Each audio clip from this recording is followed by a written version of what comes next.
the Tigers yesterday. We know they're making a run, and we had that dreadful losing streak, but looks like things are better now. They beat the Blue Jays yesterday 5-2. Verlander, 12th win of the season.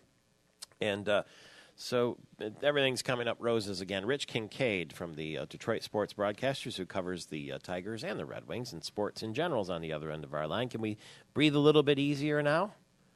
I don't know, Michael Patrick. I'll tell you one thing, though. After losing 7 in a row the way they did to find themselves only 2 games out of first is certainly a big break for the Tigers. It would have been very easy for Detroit to be 5 games out at this point instead of the 2. And I'll tell you something, I really thought the Tigers were going to lose that game yesterday. Verlander got off to a pretty rocky start. It was a 25-pitch first inning for him, and then he gives up a 2-run home run in the second inning, and he just didn't look good at all. In fact, the first 5 hits he gave up were all extra base hits, and he was getting shelled, frankly. But he found his form, worked through 7 innings yesterday, and the Tigers were able to come back and win the ballgame. And I think that was a good sort of a turnaround victory for them. Now they've won 2 in a row, and maybe they have righted this ship. Well, they're finally getting some hitting. It seemed to me that they had the reason we were losing all those games, there wasn't much hitting.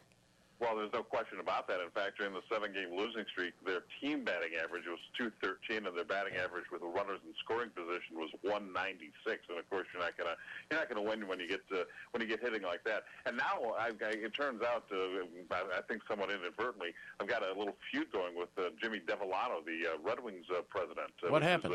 A bit unfortunate. I wrote a piece noting that the Tigers have never, under Jim Leland, won more games in the second half of the season than they did in the first. And as a matter of fact, the Tigers' winning percentage under Leland in the second half of the season is 91 percentage points worse than the first half. And I get this note from Jimmy, all caps, exclamation points, negative reporting, why, sort of thing. And so we've been exchanging messages back and forth. But he's not very happy with me, and I'm at a loss to understand why. Because if the reverse had been true, if the Tigers were 91 percentage points better in the second half than they were in the first half, I would have written that. Yeah, it's not negative reporting. It's just plain old reporting. It's just a statistical analysis, right?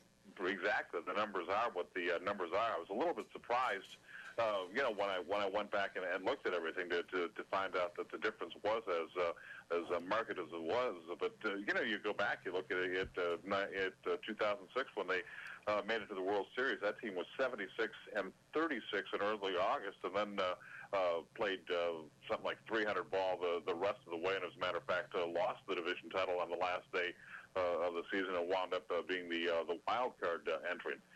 So it was just interesting. But one thing that bodes well, I think, the Tigers' record after 81 games this year was identical to their record last year. And, of course, last year was a pretty exciting season, as it turns out.